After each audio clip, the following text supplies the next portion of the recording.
This is all you know. This is all you show. This is all you know. Welcome to the third and final video in this series on creating music in Cubase Elements. In the first two videos, I used chord track to come up with a harmonic structure for a chorus hook. I used Groovage and SE4 to come up with a groove. I recorded quite a few different guitar ideas, and I recorded loads of vocal takes over that one really simple chorus riff. In the meantime, I've been quite busy. I've added a few more vocals, I've done a whole lot of tidying up in the track, and I've also added an arranger track. In this video, I'm going to show you some effects and techniques to get a huge vocal sound in the chorus. I'm going to talk about getting your mix right and using channel strips, and I'm also going to show you the arranger track, which is also included in Cubase Elements. Now, just to remind you, if you don't have Cubase Elements, it's available free on the Steinberg website, and you can try it for 30 days. You can also try their VST sound instrument sets, and they're worth checking out. Let's get into this mix. I've already shown you how to create folder tracks. So the first thing I've done is separated all the elements of my mix into folders. So the synths are in their own folders, the drums are in their own folders, the vocals are in their own folders. The channel settings window allows me to see all the Alan Morgan channel strips that I've added over the top of each individual track, and I can scroll through and get access to them very quickly. It's an important window for me. The Alan Morgan channel strips have really helped shape my sound. Mixing a track is so much more than just shaping a sound.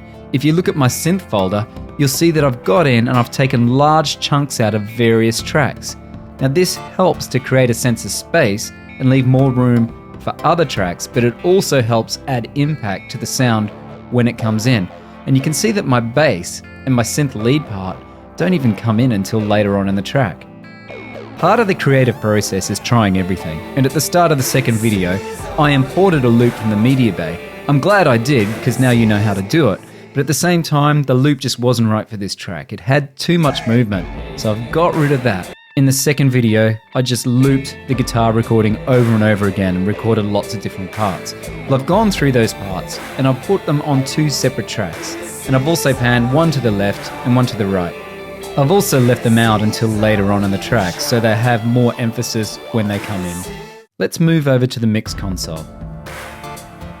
First thing you might notice is that the master track is clipping. Well, the master track is often clipping on my projects because I use a lot of VST instruments. But there's a very neat way to get around that, and that's to add Steinberg's Brickwall limiter. A Brickwall limiter does exactly what it says. It builds a brick wall so that the volume can't go above that level. So that will sit there now and happily do its job. If you notice it's still peaking, just go and move your master channel down a little bit, or just change some of the settings in the Brickwall limiter. Let's go and take a look at what I've done to the vocals. Let's solo the melody. It sounds a lot different to when I was just recording it on my own through a microphone. The first thing I did was to record 4 tracks of the melody an octave above. So now I've got a melody below and a melody above. There are plugins that do that, but if you can do it yourself, then you're going to save a lot of money. And I think if you remember the way I was recording that vocal, it wasn't an exceptional vocal take. So you don't need to be an amazing vocalist to double take your vocal track. Actually, there's a heap of vocalists out there that probably shouldn't be calling themselves vocalists, making a lot of money out of double track vocals. One thing I would always have on in the mix console during a mix is the channel selector. It means I can go and find a track very quickly by clicking on it over in the left-hand column. I'm going to my vocal melody and I'm going to select all of the takes that I did for this original vocal melody. Hold down the shift button to select more tracks. Up in the top, we've got the quick link button, which allows us to group these tracks. So whatever we do to one will affect all of them. And I'm adding the VST Dynamics plugin because I want to control these vocals and have them all round about the same level. I'm just selecting the backing vocal preset. I didn't push too hard on this vocal take, so it doesn't need a lot of compression, but now you can see the levels are all fairly controlled and constant. My other tip for creating a really big vocal take when you've multi-tracked vocals is to pan them. Always make sure your vocals are balanced, and you can do that by checking them with headphones. I'm a big fan of using vocal counter melodies to dynamically build a track. So towards the end, I've put some haze in unison under the chorus. Once again, I've multi-tracked them and panned them to give that wide stereo field. In terms of volume, they're sitting below the other tracks, so they just kind of pop up and provide a little bit of interest, and they're not too offensive. All of the other vocal parts have individual dynamics processing going on over the top to control them, but the haze are not really loud parts, so I've panned them and I've left the dynamics off them, and I'm going to send them all to a group track so that I can control the volume and the dynamics and even some effects directly from that one group track. So I right mouse click and select Add Group Track to selected channel, and now I can type in the name and select Add Track. Now I've got that one group track to control all of the vocal haze, and you'll notice I've set up group tracks for all of my other vocal sections.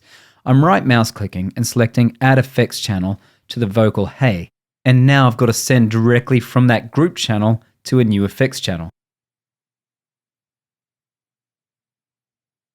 A new sends control has come up in the sends rack, and I can control the level that I'm sending to that new effects channel. There's quite a few sends coming off my group tracks, so it's probably time to come clean and show you exactly what I'm using here. The first effect that I added was a chorus effect. This is very much genre specific, but a chorus effect helps build on that wide stereo image that I'm trying to create. Next up is a ping pong delay, and it's a really massive delay, and you might notice the green R button. I'm using automation to control the mix of the delay around the lead vocals in the chorus. I'm taking the mix down when the lead vocals kick in and moving it back up after they're finished to create more of a delay effect. I've also got a distortion send.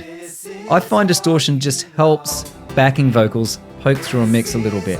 I'll need to settle on the volume before my final mix. It's probably just a bit loud at the moment, but that's okay. One thing I haven't talked about too much is EQ, and that's because I've used the Alan Morgan channel strip presets, which include EQ settings, which sound pretty good for the track. But I'm just going to move some air up on this vocal delay track, just to help it poke through a little bit more. You can quite often subtract or add EQ to save you having to move the volume fader up or down. I'm using the guitar pedals to help shape my guitar sound and mold it into the mix. I just wanted something atmospheric, so I've got those two pan guitar sounds with the delay on it. Time's up, but before I go, I want to show you something really cool. I've added an arranger track, which lets me completely rearrange the order of my project and create different sections. So I'm getting my pen and I'm drawing events over the top of my project.